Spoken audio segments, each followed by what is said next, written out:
Dios les bendiga, hermanos. Quiero compartirles una lectura que encontramos en el libro de Hechos, capítulo 5, versículo 17. Entonces, levantándose el sumo sacerdote y todos los que estaban con él, eso es la secta de los saduceos, se llenaron de celos. Echaron mano a los apóstoles y los pusieron en la cárcel pública. Mas un ángel del Señor, abriendo de noche las puertas de la cárcel y sacándolos, dijo: y puestos en pie en el templo, anunciad al pueblo todas las palabras de esta vida. Es uno de los eventos que encontramos en el libro de Hechos, como muchos otros, que son eventos únicos y no los podemos comparar o estar asumiendo que de ahí vamos a revelar muchas cosas. Son eventos que sucedieron en el tiempo de la historia del cristianismo y tenemos que tomarlos como tal.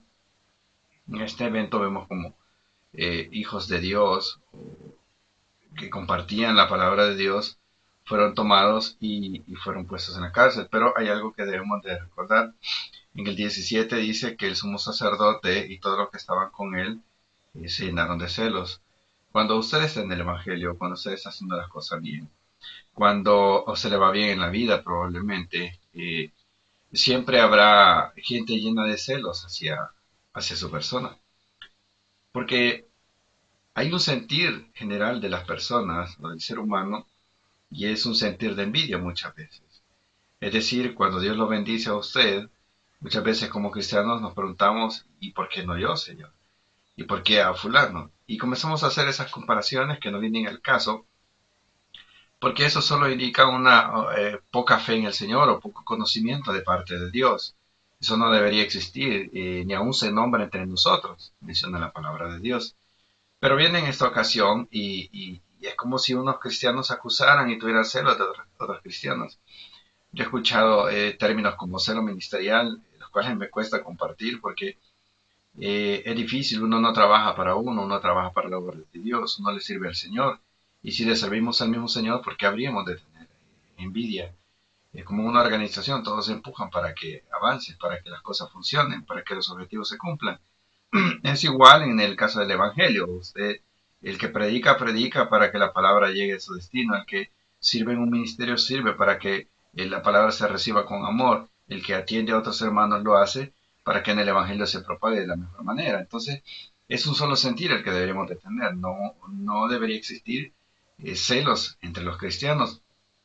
Luego vemos en el 18 y dice, y echaron mano a los apóstoles y lo pusieron en la cárcel pública. Es decir, por compartir el mensaje de Dios, ellos fueron, lo llevaron a la cárcel, eso fue todo el escenario, fue todo el hecho, ellos fueron castigados. Eso es algo que no sucedió y no sucede a todos los cristianos. Vemos en el 19 y dice, más un ángel del Señor, abriendo de noche las puertas de la cárcel y sacándolos, les dijo. Ahora, Dios siempre va a tener el control y el cuidado de sus hijos, y en este versículo lo muestra una vez más. Otro punto muy importante es, y alguien se preguntará, ¿y por qué tuvo que ser de noche que lo sacara Dios a ellos cuando estaban predicando? ¿Por qué no fue en el día y que todo el mundo viera? Pueden haber dos cosas. Uno, porque nunca es tarde para Dios y Él obra en el momento en que a Él mejor le parece. Y dos, podríamos preguntarnos mejor por qué era necesario que pasaran por la cárcel. Sin embargo, llega esta prueba, llega esta escena, los echan a la cárcel como la Biblia lo revela, y después vemos y dice que fueron puestos en libertad, pero el ángel llegó de noche y eso es lo interesante. Es decir, a cualquier hora que usted pueda buscar al Señor, Dios siempre va a estar para sus hijos. Dios siempre va a estar para usted. Entonces ellos, llegada la noche, a esa hora o en ese momento, fueron puestos en libertad. Y dice en el 19, en el 20, perdón, y puestos en pie en el templo, anunciar al pueblo todas las palabras de esta vida. Ahora, la obra de Dios debe continuar. La obra de Dios sigue su predicación, su curso, y usted y yo debemos de seguir en obediencia. Dios va a proveer en todo momento. Si Dios pudo abrir cárceles, Dios abrirá las iglesias para que se le continúe adorando.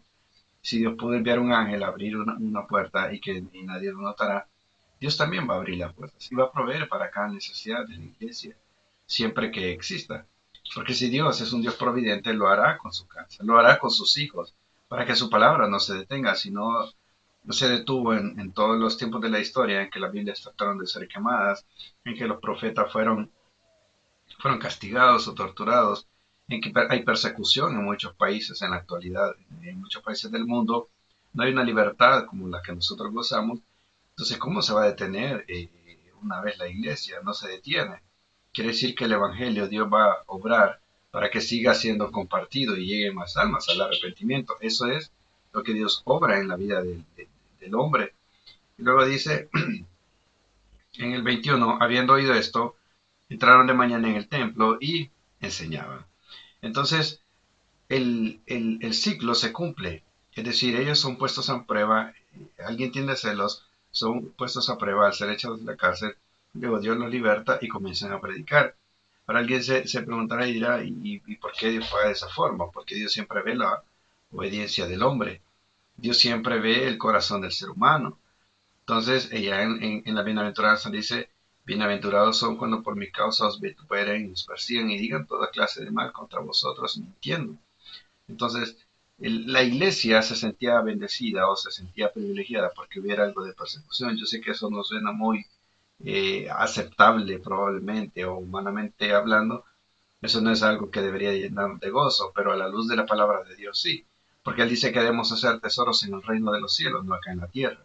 Él dice que nos sintamos privilegiados o gozosos, como Pablo lo decía, que las prisiones eran sus propias patentes. Es decir, al él tenerlas, él decía, con estas prisiones que yo he sufrido, estoy declarando que yo he tenido un verdadero evangelio, que yo he vivido el evangelio de Cristo, que yo he sufrido como un cristiano y que la persecución ha venido a ayudarme en todas mi conversión, en todo mi evangelio y en la propagación del evangelio. Ese era el sufrimiento que él sentía por la causa de Cristo. Señor, queremos darte gracias por tu amor, por la vida que nos permites tener. Oramos por nuestro país, por este proceso que se iniciará, este nuevo proceso. Que tú tengas el control, Señor, que tú lleves protección y sanidad a cada uno de mis hermanos.